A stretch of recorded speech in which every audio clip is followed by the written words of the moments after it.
Good morning students. आज का जो हमारा टॉपिक है वो है method of collection of data. हमने सोर्सेज ऑफ डाटा में प्राइमरी और सेकेंडरी सोर्सेज कर चुके थे, उसमें हमने मेथड्स के बारे में पढ़ चुके थे कि प्राइमरी डाटा और सेकेंडरी डाटा के बारे में। अब यहाँ पे हम पढ़ेंगे कि जो प्राइमरी डाटा है और सेकेंडरी डाटा है उसको कलेक्ट करने के मेथड्स क्या क्या हैं। तो आज यहाँ पे हम प्राइमरी जो डाटा कलेक्ट किया जाता है उसको कलेक्ट करने के मेथड्स के बारे में पढ़ेंगे। तो सबसे पहला जो हमारा मेथड आता है, यहाँ पे मेथड लिखे हुए हैं कि प्राइमरी डाटा को कलेक्ट करने के 4 मेथड हैं। Direct personal investigation, indirect oral investigation, information from local source और correspondents, information through the questionnaire and schedule. उसमें 2 मेथड पढ़ेंगे हम, mailing and enumeration method, enumerator method.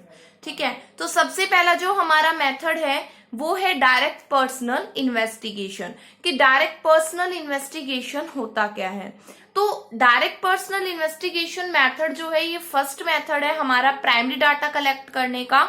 और इसमें क्या होता है कि in this method data collected by the investigator personally from the इंफॉर्मेंट, कि इसमें जो डाटा कलेक्ट किया जाता है इन्वेस्टिगेटर के द्वारा वो directly source of the origin से कलेक्ट किया जाता है। जिस पर्सन की हमें इंफॉर्मेशन चाहिए डायरेक्टली उस पर्सन से वो इंफॉर्मेशन ली जाती है। तो उसमें हम direct personal investigation method use करते हैं कि इसमें जो इन्वेस्टिगेटर होता है ना वो डायरेक्टली जाके क्या करता है, इंफॉर्मेशन को कलेक्ट करता है। तो वो कौन सा मेथड यूज करेगा, direct personal investigation method use करेगा।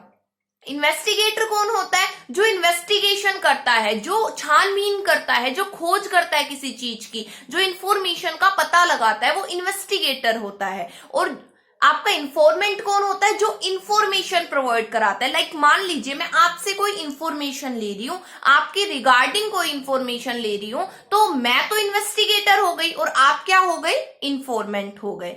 तो इन दिस इसमें क्या होता है कि जो इन्वेस्टिगेटर होता है वो क्या करता है, एक डायरेक्ट जो रिलेशन होता है वो बनाता है। किससे रिलेशन बनाता है, इंफॉर्मेंट से डायरेक्ट एक रिलेशन बनाता है इन्वेस्टिगेटर।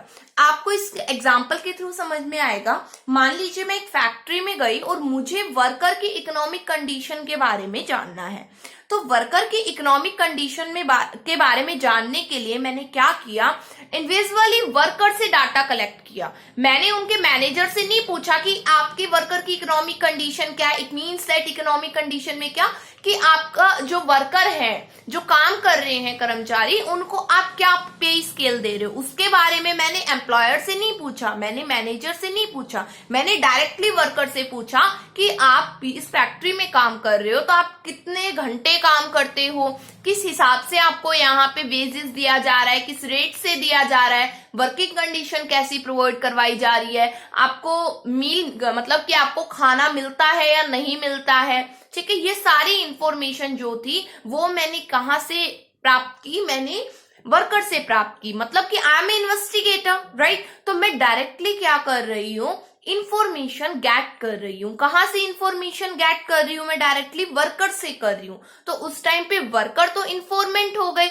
और मैं क्या हो गई, इन्वेस्टिगेटर होगी। तो यहाँ पे मैं कौन सा मेथड यूज कर रही हूँ, direct personal investigation method use कर रही हूं। तो इट मीन्स दैट कि in the direct personal investigation method there is no any mediator. यहाँ पे कोई भी मीडिएटर नहीं होता है कि आप बीच में कोई एक पर्सन है, आप उससे इंफॉर्मेशन ले रहे हो और मीडिएटर इंफॉर्मेंट से ले रहा है। इसमें डायरेक्टली इंफॉर्मेशन को गेट किया जाता है।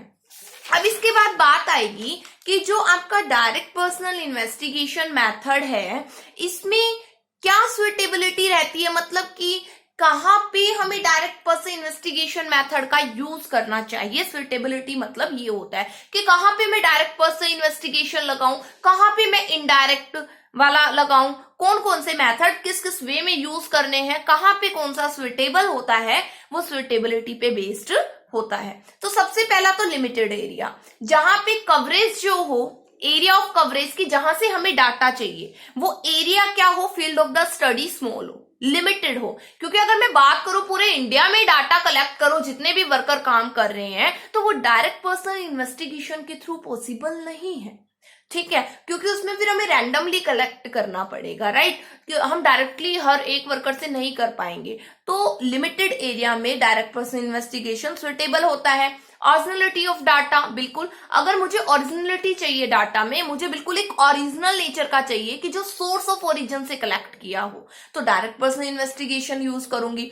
अगर मुझे चाहिए, इन्वेस्टिगेटर को चाहिए कि जो उसे इंफॉर्मेशन मिले ना, वो इंफॉर्मेशन किसी को भी ना मिले, मतलब कि वो सीक्रेट हो, एक सीक्रेसी मेंटेन कर सके, वो इंफॉर्मेशन सिर्फ उसको मिले, उसके अलावा किसी और को इस बात का पता ना चले, तो वो क्या होता है, सुइटेबल, मतलब इस मेथड को लगाओगे तो पॉसिबल है।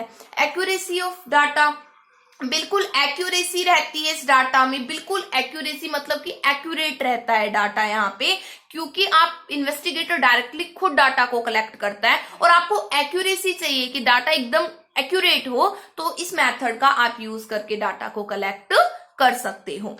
वे हर direct contact with the informants is required, अगर हमें ये जरूरी लगता है कि इंफॉर्मेशन को गैट करने के लिए, क्योंकि हमें एक्यूरेट इंफॉर्मेशन चाहिए, तो हमें डायरेक्ट कांटेक्ट मेक करना पड़ेगा इंफॉर्मेंट से, तो वो भी ये पॉसिबल है, इस मेथड के थ्रू आप कर सकते हैं।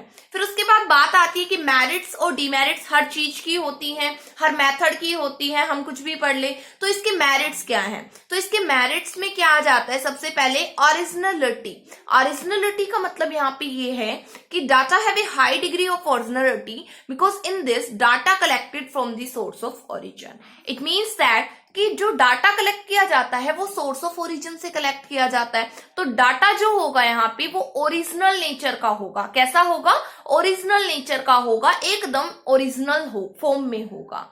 एक्यूरेसी, डाटा फेयरली एक्यूरेट रहेगा, बिल्कुल सही रहेगा क्योंकि आप खुद डाटा को कलेक्ट कर रहे हैं। रिलायबिलिटी, बिल्कुल आप विश्वास कर सकते हैं उस डाटा के ऊपर, क्यों, क्योंकि कोई डाउटफुल सिचुएशन होकर ही नहीं होगी, क्योंकि आप खुद डाटा को कलेक्ट कर रहे हो, राइट। तो आपको डाउट किस बात का क्रिएट होगा, आपको जो इन्फॉर्मेशन चाहिए आपने वो इन्फॉर्मेशन गेट कर ली, तो बिल्कुल डाटा रिलायबल नेचर का होगा। क्योंकि अगर आप किसी दूसरे पर्सन से वो इन्फॉर्मेशन गेट करवाते, आप किसी दूसरे इन्फॉर्मेशन से किसी दूसरे पर्सन से वो इंफॉर्मेशन मंगवाते जो आपको चाहिए, तो आपको लगता कि मे बी इसने गलत बता दी हो, राइट, तो वो तो अनरिलायबल फुल होता, बट ये रिलायबल होता है क्योंकि आप खुद इंफॉर्मेशन को कलेक्ट करते हो। यूनिफॉर्मिटी, यूनिफॉर्मिटी मतलब एक जैसा, क्योंकि जो डाटा कलेक्ट किया जाता है स्टैटिस्टिक्स में हमने पढ़ा था वो होमोजेनियस नेचर का होता है, राइट, तो एक जैसा क्यों, क्योंकि ताकि हम कंपैरिजन कर सके। अगर मैं वर्कर्स से उनकी इनकम के बारे में पूछ रही हूँ, उनके मील के बारे में पूछ रही हूँ, उनके वर्किंग आवर के बारे में पूछ रही हूँ, तो सभी से मैं यही चीज पूछूंगी और वर्कर का डाटा कलेक्ट करूंगी।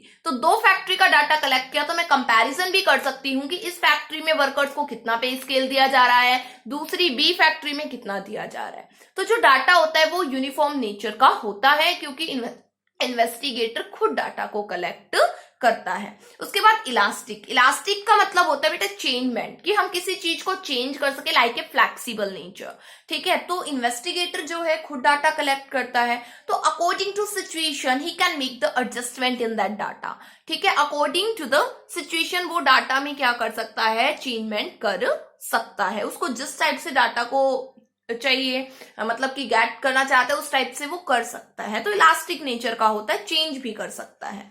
उसके बाद बात आती है डीमेरिट्स की। डीमेरिट्स क्या होते हैं, तो डीमेरिट्स में है difficult to cover the wide area. हम बड़े एरिया को डायरेक्ट पर्सनल इन्वेस्टिगेशन के थ्रू कवर नहीं कर पाते क्योंकि ये पॉसिबल नहीं होता है कि डायरेक्टली हम सभी के पास जाएं इंडिविजुअली और इंफॉर्मेशन को गेट करें, ठीक है, ये पॉसिबल ही नहीं होता है। तो इस वजह से डिफिकल्ट हो जाता है वाइड एरिया को कवर करना। पर्सनल बायसनेस, बायसनेस मैंने कल भी बताया कि पक्षपात, पक्षपात मतलब कि अगर इन्वेस्टिगेटर क्या होगा कि जिससे डाटा कलेक्ट कर रहा है, ठीक है, और उसका उससे कुछ कॉन्फ्लिक्शन है उस पर्सन से, तो हो सकता है कि वो उसकी जो इंफॉर्मेशन है उसको गलत लिखते, ठीक है। तो पर्सनल बायसनेस हो सकती है क्योंकि इन्वेस्टिगेटर डायरेक्टली कलेक्ट कर रहा है और अगर वो खुद बायस नेचर का है तो वो उसमें चेंजमेंट कर सकता है, गलत कर सकता है। Costly, this method is a very expensive in terms of the time, money and efforts involve. बिल्कुल कॉस्टली तो होगा ही, कैसे कॉस्टली? अगर डायरेक्ट पर्सन इन्वेस्टिगेशन मेथड को आप बड़े लार्ज एरिया पे लगा दो, कहो कि पूरे इंडिया का डाटा कलेक्ट करना है, या फिर आप बहुत सारे गांवों में आप ये जानना चाहते हो कि कितने लोग बेरोजगार है और कितने रोजगार है, मतलब कितनों के पास रोजगार है और कितनों के पास रोजगार नहीं है, तो भाई विलेज में जाओगे तो टाइम तो लगेगा, ऑफ कोर्स जगह जगह जाओगे आप, ट्रांसपोर्टेशन कॉस्ट भी आएगी, ठीक है, तो मनी तो लगेगी, एफर्ट्स भी इन्वॉल्व होंगे, तो उस वे से ये कॉस्टली नेचर का हो जाता है। लिमिटेड कवरेज में यहाँ पे ये है कि इस मेथड में जो एरिया होता है ना इन्वेस्टिगेशन का, वो लिमिटेड होता है, स्मॉल होता है, जिस वजह से रिप्रेजेंटेटिव जो इन्फॉर्मेशन देने वाले होते हैं वो भी कम ही होते हैं। सो रॉन्ग कंक्लूजन भी कई बार निकल जाता है, क्योंकि आप बड़े एरिया में तो डाटा कलेक्ट कर नहीं सकते हो, लिमिटेड एरिया में कलेक्ट करोगे। अब क्या पता जो इन्फॉर्मेंट्स है वो एक्यूरेट इन्फॉर्मेशन दे या ना दे, क्योंकि देखो सेंसस ऑफ इंडिया करवाया जाता है, जब गवर्नमेंट के द्वारा जनगणना करवाई जाती है तो बहुत से ऐसे लोग होते हैं जो एक्यूरेट इन्फॉर्मेशन ही देते रिगार्डिंग टू द इनकम के अकॉर्डिंग। इनकम अगर किसी से पूछ ली जाए तो बिल्कुल भी एक्यूरेट नहीं बताते हैं, बहुत से ऐसे लोग होते हैं, डर रहता है उनको, ठीक है। तो लिमिटेड एरिया में क्या होता है, रिप्रेजेंटेटिव जो होते हैं लेस होते हैं, कई बार रॉन्ग कंक्लूजन भी निकल सकता है लिमिटेड कवरेज की वजह से। तो ये था आपका method first, direct person investigation method. इसको आप पढ़ लेना वीडियो के थ्रू, और यहाँ पे ये आपको पीडीएफ प्रोवाइड करवा दी जाएगी, तो आप इसको नोट कर लेना।